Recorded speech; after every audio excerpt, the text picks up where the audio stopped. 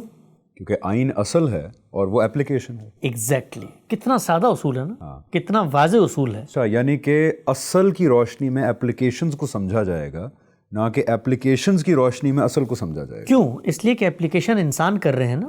انسان جب کسی چیز کی اپلیکیشن کرتے ہیں تو اس میں عین ممکن ہے کہ اصل کی اس حیثیت کو مان کے، اس کی اسپرٹ کو سمجھ کے، اس کو سامنے رکھ کے اپلیکیشن کر رہے ہوں. لیکن اگر دوسری اپلیکیشن موجود ہے تو فیصلہ کیسے ہوگا؟ فیصلہ پھر آپ اصل سے رجوع کر کے دیکھیں گے اصل کیا کہتا ہے اس بارے میں. تو ہمارے دین میں قرآن و سنت اصل ہے. ہاں، کیونکہ یہاں پہ بیک الزام آئے گا کہ دیکھا، پھر آپ یہ اس لیے بات کریں تاکہ آپ حدیث کو ریجیکٹ کر سکیں. جو ہے یعنی حدیث کو اصل بنانا اور قرآن کو فرع بنانا، آپ اس کے لیے کوئی بھی نام دیں. آپ یہ اس تو کے ہمیں لیے بتایا جاتا ہے کہ مسلمان تو اصل میں یہی کرتا نا کہ وہ حدیث کی روشنی میں قرآن کو سمجھتا. کوئی بھی گالی دیں، کچھ بھی کریں، اس کو ڈنکے کی چوٹ پر ہم کہیں گے اور پورے اعتماد کے ساتھ کہیں گے، پورے ایقان اذعان یقین محکم کے ساتھ کہیں گے، اس لیے کہ یہ بات ہم نہیں کر رہے، یہ اللہ تعالیٰ خود کر رہے ہیں. ایبسولوٹلی. اللہ تعالیٰ یہ کہتے ہیں کہ جب میں نے لوگوں کو دین دیا، دنیا میں انسانوں کو بھیجا، ان کی فطرت میں نیکی بدی کا ابتدائی شعور ودیت کیا، ان میں اختلافات ہوئے، پیغمبر آئے، تو ان کے ساتھ کیا ہوا؟ وَأَنزَلَ مَعَهُمُ الْكِتَابَ، ہم نے ان کے ساتھ ایک کتاب نازل کی. کیوں نازل کی؟ لِيَحْكُمَ فِي مَا هُمْ فِيهِ يَخْتَلِفُونَ، کہ ان چیزوں کے بارے میں فیصلہ کریں جن میں وہ اختلاف کرتے ہیں. جب کسی چیز کے بارے میں ہم یہ کہتے ہیں نا کہ وہ میزان ہے، خود قرآن نے کہا وہ حکم ہے، وہ مہیمن ہے، یعنی وہ کسوٹی ہے جس کی بساط پہ چیزوں کو پرکھا جائے گا، وہ فرقان ہے، فیصلہ کرنے والی ہے، برہان شائننگ، وہ ہر چیز کے بارے میں صحیح غلط اصل فرع درست باطل ہر چیز کے کھرے کھوٹے کا فیصلہ کرنے والی ہے. اور اللہ تعالیٰ نے کہا کہ میں نے اس کو عالمین کے لیے وَيَكُونَ لِلْعَالَمِينَ نَذِيرًا ایک نشانی بنا دیا ہے، ایک نذیر بنا دیا ہے. یہ ہے جس نے فرقان نازل کیا، تبارک الذی نزل الفرقان. اس کی حیثیت کو آپ اصل کے بجائے فرع کی جگہ پر لیں. بالکل. اور آپ یہ کہیں کہ جی بھی فلاں بن فلاں بن فلاں بن فلاں بن فلاں نے ہم تک یہ بات پہنچائی ہے اور دین کی ایک حقیقت ہم تک پہنچی ہے. قرآن مجید کا ہم جب مطالعہ کرتے ہیں تو اس سے برخلاف ہے، اس سے مختلف ہے، اس سے متضاد ہے. تو اب ہم یہ کرتے ہیں کہ اس کی روشنی میں یہ فیصلہ کریں کہ قرآن مجید کی وہ آیت تو منسوخ ہو گئی تھی، یا قرآن کا لفظ اس کا معنی متعین ہے پوری کی پوری امت کے اندر، لیکن روایت کے اندر کوئی مختلف بات آ رہی ہے، تو آپ کہیں کہ وہ تمام کے تمام چیزیں جو کچھ کلام میں موجود ہیں ہم اس کو رد کریں گے اور ہم اس کی روشنی میں اس کو سمجھنے کی کوشش کریں گے. یا کوئی واقعہ ہمارے پاس آ گیا، یا کوئی واقعہ آ گیا، یا کوئی ایسا استنباط آ گیا، یا کوئی ایسی دلیل آ گئی، یا کوئی ہسٹوریکل کال آ گیا. ہسٹوریکل کال آ گیا. حدیث کی کیا حیثیت ہے اس وقت ہم زیر بحث نہیں لا رہے، وہ اس وقت زیر بحث نہیں ہے. آپ 2 منٹ کے لیے منکر حدیث کہہ لیں، جو چاہیں کہہ لیں، لیکن قرآن اصل ہے. بالکل. اور یہ بات ہم نہیں کہہ رہے، یہ بات وہ لوگ جو فرع کو اصل کی جگہ پر لا چکے ہیں علم کی سطح پر، انہوں نے بھی اصول میں مانی ہے کہ کوئی روایت تسلیم نہیں کی جائے گی اگر وہ قرآن مجید کے خلاف. اصول میں مانی ہے، اصول میں مانی ہے. اس کا مطلب اصول میں ہم کہیں مختلف نہیں کھڑے ہوئے. یہ اتنا واضح اتنا محکم اصول ہے کہ اس سے اختلاف کی کوئی گنجائش ہی نہیں ہے. ان سمپل ورڈز کہ اللہ تعالیٰ کی بات اگر مانی جائے تو قرآن کے لینس سے تمام دوسرے لٹریچر کو دیکھا جائے گا، نہ کہ دوسرے لٹریچر کے لینس سے قرآن کو سمجھنے کی کوشش کی جائے. آپ میرے پاس آگے ہیں ایک تاریخی نریشن لے کر، وہ تاریخی نریشن میرے لیے اہمیت کی حامل ہوگی تبھی تو میں اس پہ غور بھی کروں گا نا، اصل سے فرق کا ریلیشن بھی دریافت کروں گا. یہی کام کیا ہے پوری امت کے علماء نے. ہمارے استاد جناب جاوید احمد غامدی صاحب کی اگر آپ کتاب میزان کا مطالعہ کریں تو اس میں 1200 سے زائد حدیثیں نقل ہوئی ہیں، لیکن حدیث پہلے نہیں آتی، پہلے قرآن آتا ہے، اس سے وہ چیز اسٹیبلش ہوتی ہے، اور پھر یہ بیان کیا جاتا ہے کہ روایتوں کے اندر جو باتیں بیان کی جا رہی ہیں وہ قرآن کی روشنی میں سمجھی جائیں گی. قرآن نے اگر کوئی اصول دیا ہے تو رسول اللہ صلی اللہ علیہ وسلم اسی کی تفہیم کریں گے، اسی کی تبیین کریں گے، اسی کی شرح و وضاحت کریں گے. یہ نہیں ہو سکتا کہ آپ یہ کہیں کہ روایت کے اندر اصول بیان ہوا ہے اور اس کی بنیاد پہ ہم قرآن کو معطل کر دیں گے، یہ قرآن کو منسوخ کر دیں گے. ہمارے ہاں علم کی سطح پر جس چیز کو اب اپنا لیا گیا ہے وہ یہی ہے کہ ہم آیت پڑھتے ہیں اور آپ آگے سے روایت سناتے ہیں. روایت کیا ہے، اس کی اہمیت کیا ہے، اس کو الگ سے بیان کریں گے. یہ نقطہ واضح ہونا چاہیے 2 اور 2 4 کی طرح کہ اللہ تعالیٰ کی کتاب اور لوگوں نے جو چیزیں سن کے اپنے فہم کے مطابق آگے پہنچا دی ہیں ان کا موازنہ نہیں ہے. اصل کو فرع کی جگہ پر آپ لے آئیں اور فرع کو اصل کی جگہ پر آپ لے جائیں تو دین کے اندر یہ گمراہی کا سرچشمہ ہے، سرخیل ہے. کیوں؟ کیونکہ بھائی دین تو نام تھا محمد رسول اللہ صلی اللہ علیہ وسلم کا. انہوں نے جو دین مجھے دیا وہ تو ان 2 محکم ذریعوں کے ساتھ دیا، ایک قرآن ایک سنت. یہ جو روایتیں بیان کی جاتی ہیں یہ تو لوگوں نے اپنے انیشیٹو پر آپ سے سنی، آپ کو کوئی کام کرتے ہوئے دیکھا، آپ کی کوئی بات ان تک پہنچی، آگے پہنچا دی. میری آنکھوں کا سرما، میرے سر کا تاج، میرے ماتھے کا جھومر، میرے نبی کی باتیں، ایک ایک چیز کو میں جانوں گا. بہت بڑا خزانہ ہے. دین کے سب سے بڑے عالم نے خود دین پہ عمل کا اسوہ اور نمونہ بنا کر ہمیں دیا. مجھ تک وہ بات پہنچ جاتی ہے، میں اس پر مطمئن ہو جاتا ہوں کہ اللہ کے رسول کی بات ہے تو میں انحراف نہیں کر سکتا. میں انحراف کروں تو گویا میں رسول کی اطاعت سے انحراف کر رہا ہوں. لیکن وہ بات اگر قرآن مجید کے اندر جو کچھ بیان ہوا ہے اس سے متصادم ہو تو میں آگے بڑھ کے کیا کہوں گا؟ میں کہوں گا اللہ کی کتاب غلط نہیں ہو سکتی بھائی. بالکل. یہ لوگوں نے شاید کوئی غلطی کر دی ہوگی، لوگوں نے غلطی کر دی، اللہ کے پیغمبر بھی غلط نہیں ہو سکتے. یہ نہیں ہو سکتا کہ انہوں نے یہ کام کیا ہو.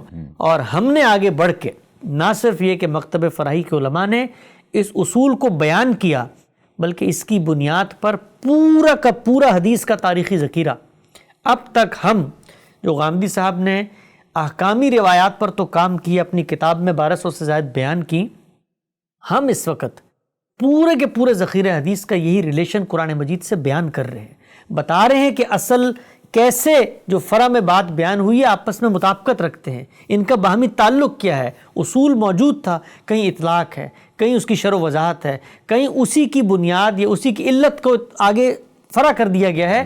تو یہ وہ چیزیں ہیں. اب تک آپ یہ دیکھیے ہم نے 30,000 کے قریب روایتوں پہ کام کی ہے، 30,000 حدیث.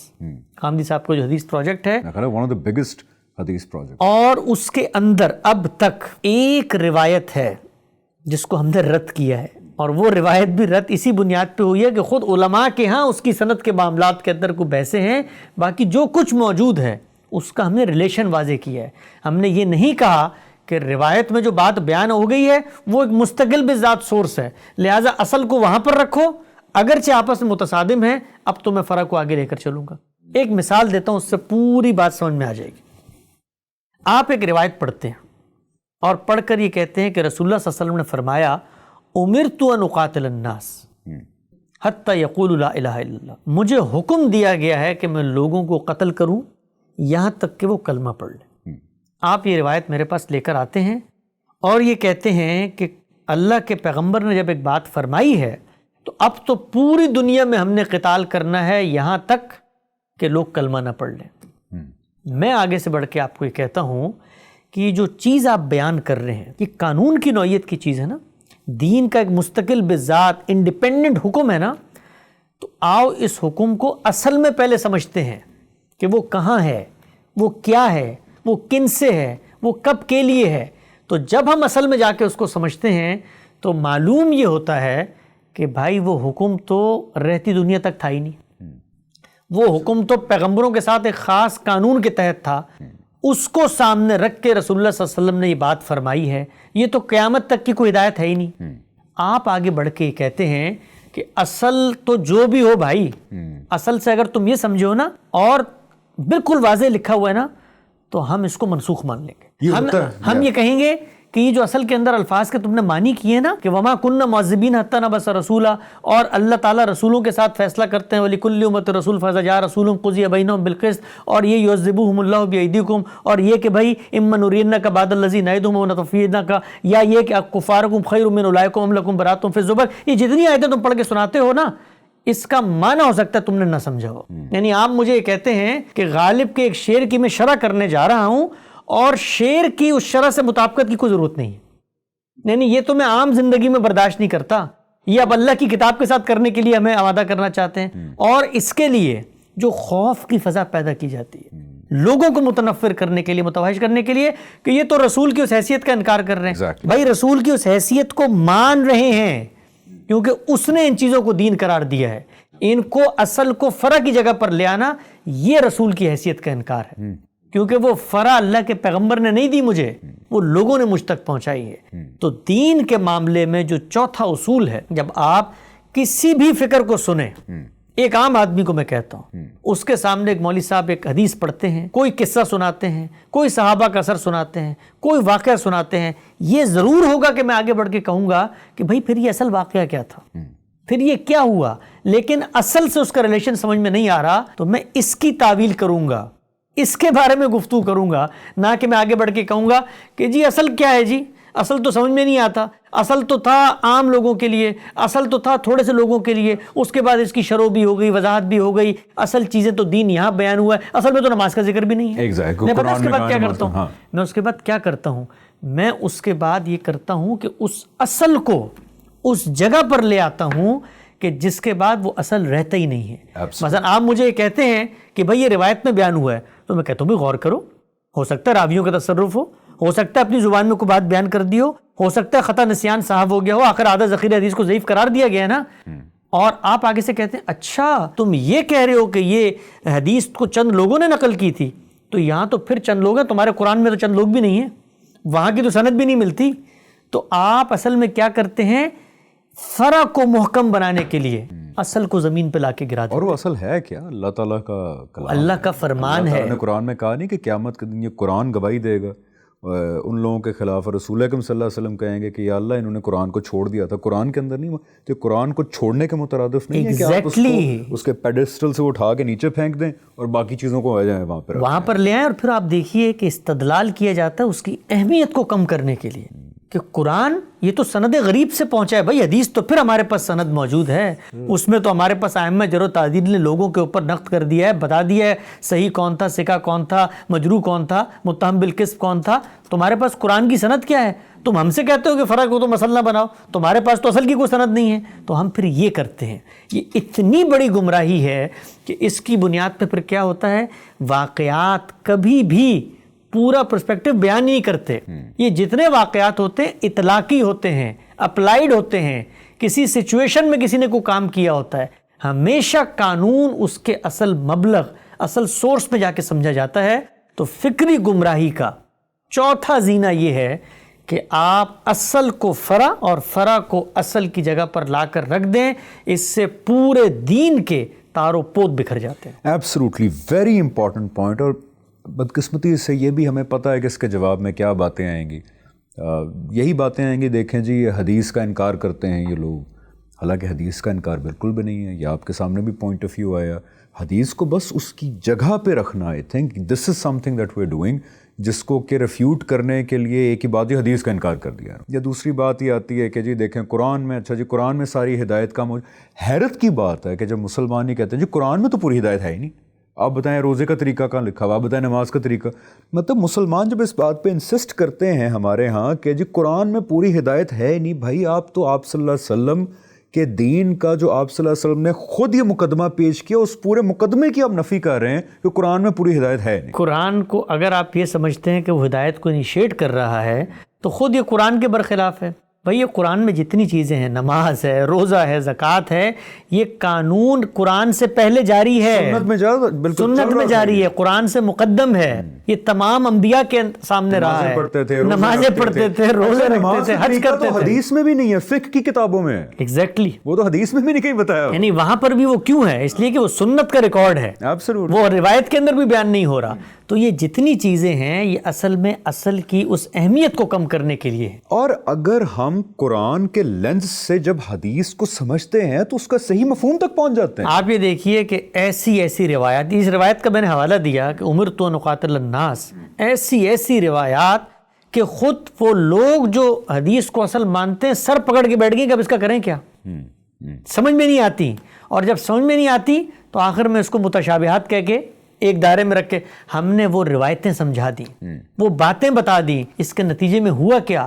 جتنی بڑی خدمت تاریخ انسانی میں مدرسہ فراہی نے روایت کی ہے، حدیث کی ہے، لوگ سوچ بھی نہیں سکتے۔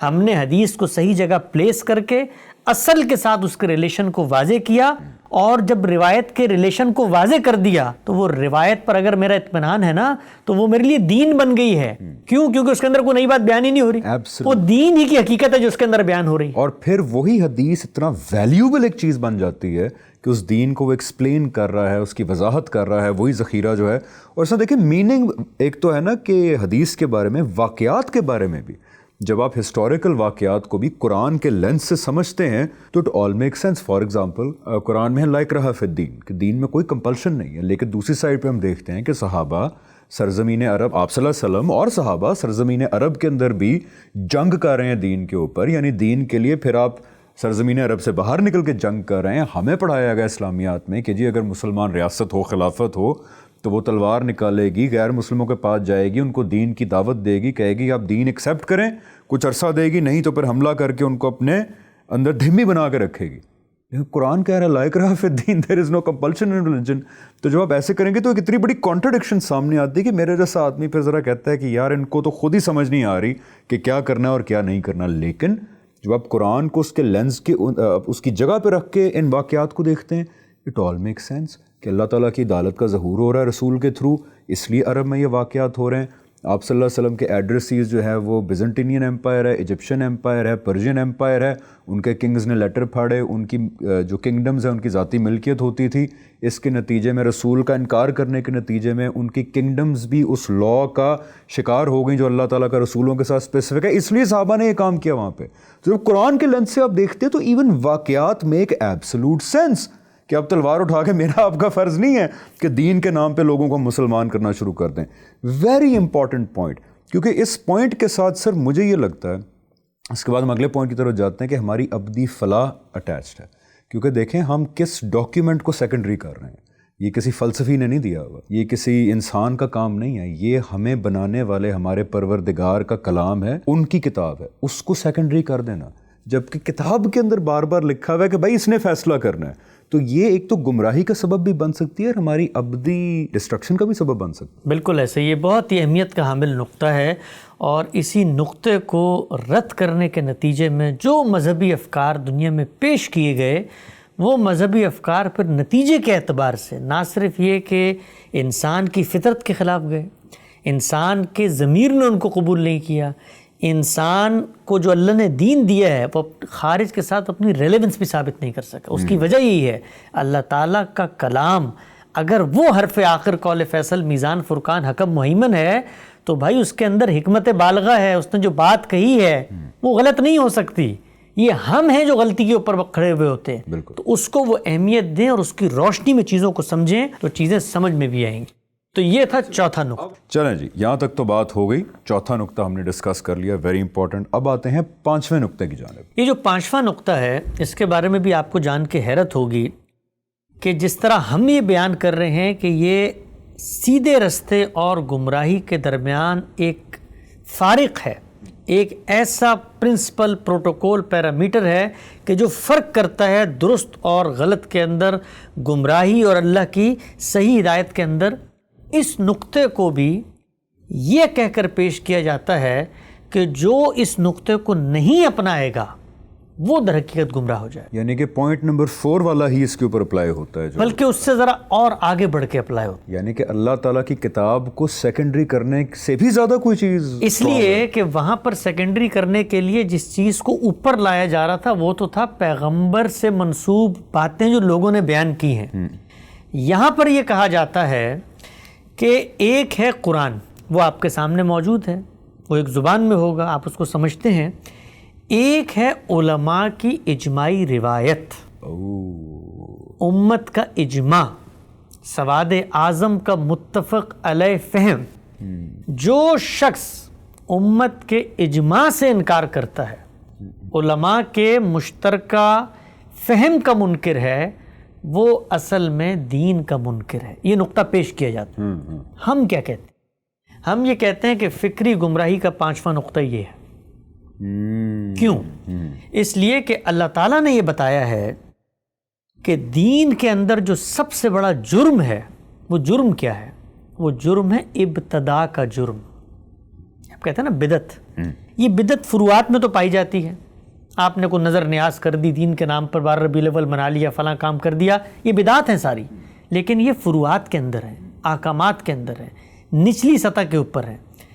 آپ بدعت کو ایک اصول بنا لیں تو یہ پورے دین کے ڈھانچے کو ڈھانے کے مترادف ہے. بدعت کو اصول بنانے سے کیا مراد ہے؟ آپ اپنی طرف سے آگے بڑھ کر دین کا کوئی نیا سورس تشکیل دیتے ہیں اور یہ کہیں اس کی روشنی میں اب ہم دین کا جائزہ لیں گے. تو آپ نے کیا کیا؟ بدعت کو, ابتداء کو, اپنی طرف سے دین بنانے کو دین پر غور و فکر کا ایک اصول بنا لیا, سورس بنا دیا. سورس بنا دیا. یعنی کہ دین موجود ہے قرآن میں بھی, سنت میں بھی. چلیں وہ آپ جو حدیث کو بھی سورس مانتے ہیں, حدیث میں بھی جو لوگوں نے آپ صلی اللہ علیہ وسلم کی نسبت سے باتیں بتائیں, اور جن باتوں پہ علماء کا اتفاق ہو گیا آج بھی اور پہلے بھی, وہ بھی دین ہے. جب آپ یہ کہتے ہیں, بظاہر تو یہ نقطہ بڑے شدت سے بیان کیا جاتا ہے, یہ لوگ آئے ہیں دین پر غور و فکر کر رہے ہیں, اجماع امت سے کٹے ہوئے ہیں. یہ کبھی ہم نے غور نہیں کیا کہ یہ جو لفظ بولا جاتا ہے اجماع امت سے کٹے ہوئے ہیں, بھئی یہ دین کا اگر کوئی سورس ہے تو دین بیان کرے گا نا, اور اگر دین نے بیان نہیں کیا تو پھر یہ بدعت ہے. اور یہی الفاظ ہمارے استاد جناب جاوید احمد غامدی نے اجماع کے اوپر جو آرٹیکل لکھا اس میں یہ بیان کیا, یہی کہا کہ یہ بدعت ہے. بدعت کیوں ہے؟ یعنی آپ کو لگ رہا ہوگا کہ بالکل الٹ بات کی جا رہی ہے. بھائی ہمیں گمراہ کہا جاتا ہے اسی بنیاد پہ کہ اجماع کو نہیں مانتے. اجماع کو دین کا سورس بنا لینا یہ ابتدا ہے, یہ دین کے اندر نیا دین پیدا کرنے کے مترادف. بالکل. آپ کو پتہ ہے جو لوگ اجماع کو دین قرار دیتے ہیں وہ پھر کیا کرتے ہیں؟ وہ پھر پیغمبر جب دنیا میں آ جاتے ہیں ان کو بھی جھٹلا دیتے ہیں اور کیا کہتے ہیں کہ ہمارے علماء کا اس پر اجماع ہے. یعنی وہ یہ کہتے ہیں کہ آپ تو آگے ہیں لیکن ہمارے رہبان, ہمارے احبار, ہمارے فریسی, ہمارے علماء, ہمارے پروہت, وہ تو سب کے سب اس بات پر متفق ہیں کہ آپ سچے پیغمبر نہیں ہیں. تو اجماع اگر ان کا قابل قبول نہیں ہے قرآن کے مقابلے میں, اگر قرآن فیصلہ کن ہے تو پھر بات کے لوگوں کا اجماع کیسے قرآن کے مقابلے میں کھڑا ہو سکتا ہے؟ ایگزیکٹلی. اور اللہ تعالیٰ نے کہاں یہ بات کہی ہے کہ ہاں پیغمبر کے بعد صلی اللہ علیہ وسلم کے بعد جو علماء ہیں اگر وہ کسی بات پہ متفق ہو جائیں تو اے مسلمانوں وہ بھی دین ہے. یہ مطلب یہ کیسے سوچ ڈیولپ ہو سکتی ہے؟ ٹھیک ہے, مطلب مصلحت کے تحت آپ یہ بات مان سکتے ہیں کہ جی چلو لوگوں میں ایک یونٹی برقرار رکھنے کے لیے, فکر کی ایک کوہیرنس برقرار رکھنے کے لیے یار کہ زیادہ تر میجورٹی کو ہم تھوڑی سی وہ دے دیں, پاور دے دیں کہ یار میجورٹی کی اوپینین کو وقت دینی چاہیے. لیکن اس کو دین بنا دینا کہ اب جو میجورٹی کے اوپینینس کو نہیں مانتا اس کو کہتا ہے اس میں یہ غلطی ہے, وہ دین سے ہی جو ہے وہ ڈس ایگری کر رہا ہے. تو جب اس ابتدا کو اپنا لیا گیا تو پھر اس کے بعد دین سے اس کے دلائل بھی ڈھونڈے گئے, اور جو دلائل ڈھونڈے گئے اگر آپ ان کو پڑھیں, آپ کیا پڑھیں, کسی بچے کو پڑھا دیں تو وہ بھی پکار اٹھے گا کہ بھئی دین کا ایک مستقل بذات سورس بیان کر رہے ہو قرآن کے مقابلے میں اور سنت کے مقابلے میں. اور دلائل کیا ہیں؟ دلائل یہ کہ رسول اللہ صلی اللہ علیہ وسلم نے ایک روایت میں فرمایا کہ ید اللہ علی الجماع, اللہ تعالیٰ کی نصرت اور تائید جو ہے وہ جماعت کو حاصل ہوگی, اور فرمایا کہ لن تجتمع امتی علی الضلالہ، اللہ تعالیٰ امت کو کبھی ضلالت پہ جمع نہیں کرے گا، چونکہ جمع ہو گئے ہیں تو اب یہ گمراہ نہیں ہو سکتے، لہٰذا ان کا فہم، ان کا کہنا، ان کا ماننا یہ بالکل ایسے ہی ہے جیسے قرآن مجید کی کسی بات کو ماننا۔ تو اب جب یہ دلائل بیان کی جاتے ہیں، اس طرح قرآن مجید کی ایک آیت پڑھ کے سنائی جاتی ہے سورہ نساء کی کہ وہ لوگ جنہوں نے اللہ اور اس کے رسول کی مخالفت کی تو گویا وہ تو جہنم میں جائیں گے۔ تو ان تمام چیزوں کے بارے میں ہم نے پھر آگے بڑھ کے یہ بتایا کہ یہ جو ابتدا کے لیے آپ نے دلائل پیش کیے ہیں یہ بالکل حقیقت سے ہٹے ہوئے ہیں۔ وہ جو روایت بیان کی جاتی ہے کہ اللہ کی نصرت، اللہ کی تائید جماعت کو حاصل ہوتی ہے، وہاں پر جماعت سے مراد لوگوں کی جماعت ہے ہی نہیں، لوگوں کا اجتماع ہے ہی نہیں، وہاں تو نظم اجتماعی کے بارے میں کہا جا رہا ہے، جس کو دوسری جگہ سلطان سے تعبیر کیا، اس لیے کہ نیوسنس نہیں پیدا کر سکتے۔ جب ایک نظم میں رہتے ہیں تو اطاعت اور فرما برداری کرنی ہے۔ دوسری جگہ پر جب یہ کہا گیا کہ لن تجتمع امتی علی الضلالہ، تو اس میں مراد کیا ہے کہنے کی؟ مراد یہ ہے کہ پوری کی پوری امت اس اصل دین کو بگاڑ کے ضلالت پہ جمع نہیں ہو سکتی۔ اصل دین کو پیش کرنے والے ہر دور میں کہ کچھ نہ کچھ لوگ ضرور ہوں گے، چاہے کم ہوں وہ ضرور توجہ دلاتے رہیں گے۔ اور ہم کب یہ کہتے ہیں کہ اگر پوری امت کوئی نقطہ نظر بیان کر رہی ہے تو وہ ضلالت پہ ہے؟ بھائی یہ اس روایت میں کہاں بیان ہوا ہے کہ وہ غلطی نہیں کر سکتے؟ اور وہ جو قرآن کی آیت ہے خود مفسرین کی روایات میں اس کو نکال کے پڑھ لیں، منافقین کا ذکر ہے، آگے بتایا گیا ہے یہ باز نہ ہے تو عبرتناک طریقے سے قتل کر دیے جائیں گے۔ تو یہ پھر دلائل جمع کرتا ہے انسان، جب کوئی چیز پیدا کرتا ہے تو اس کے لیے اس طرح کے دلائل جمع کیے جاتے ہیں۔ تو فکری گمراہی کا پانچواں زینہ وہ انسانوں کو وہ مقام دے دینا ہے جو پیغمبر کا مقام تھا۔ پیغمبر دین بتاتا تھا تو انحراف نہیں ہو سکتا تھا۔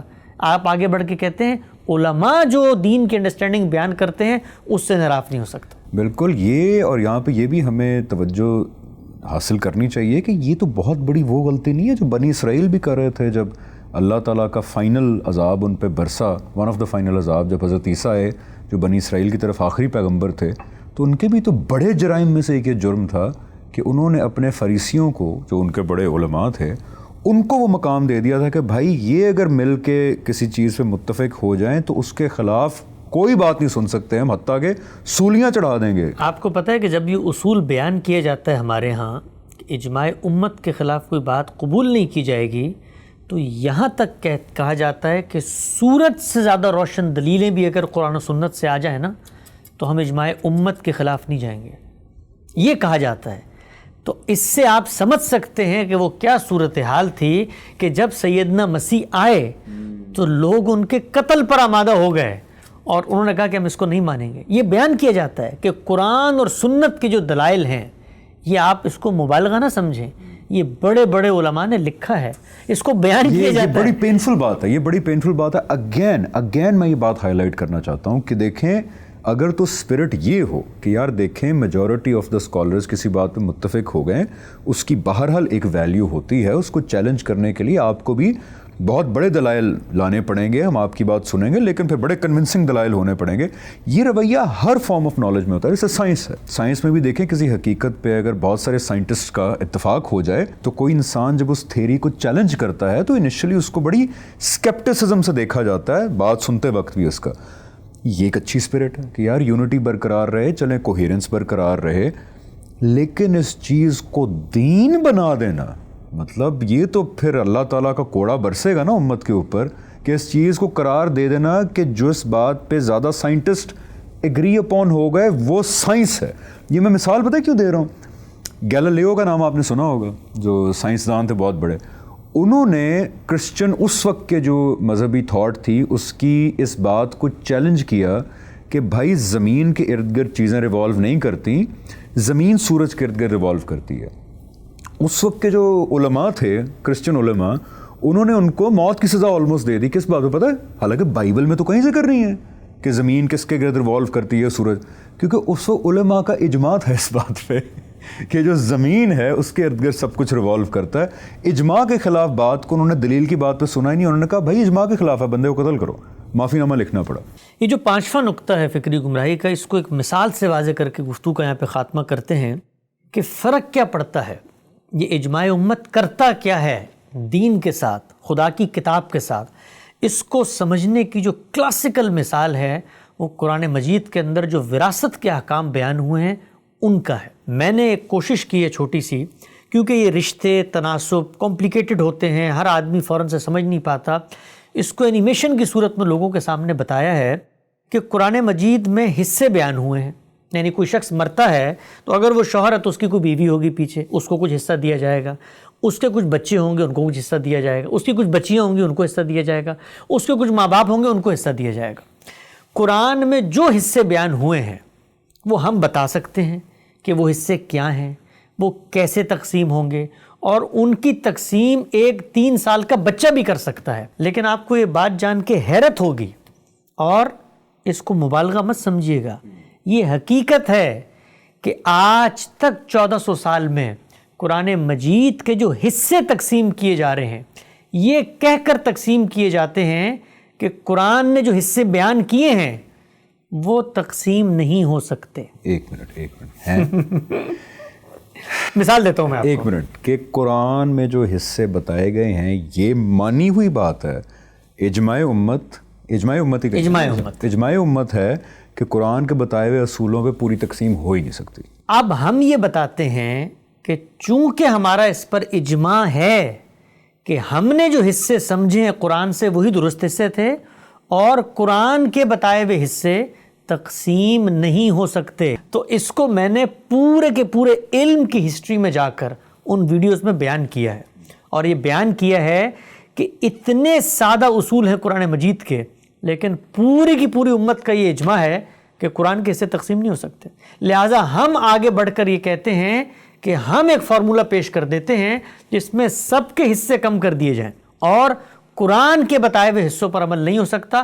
ہم ایک فارمولہ دیتے ہیں, آپ کو یہ مذاق لگے گا, پوری امت میں اس کی بنیاد پر تقسیم وراثت کی جاتی ہے, اور کہا جاتا ہے آل بھی شامل ہے, آل کا پورا طریقہ بیان کیا جاتا ہے. اس پوری کی پوری مثال کو میں نے ان ویڈیوز میں بیان کیا, اس کا لنک ڈسکرپشن میں آ جائے گا, لوگ دیکھ بھی سکتے ہیں. اس سے بہت امپورٹنٹ ہے وہ, دیکھیے بڑے آسان الفاظ میں حسن بھائی نے اس سے اندازہ ہوگا آپ کو کہ جب آپ دین میں کسی چیز کو ابتدا کے طور پر, بدعت کے طور پر, اصولی طور پہ اپنا لیتے ہیں تو پھر اس کے عملی اطلاقات میں ہوتا کیا ہے, پورے کے پورے دین کی تصویر بگڑ جاتی ہے.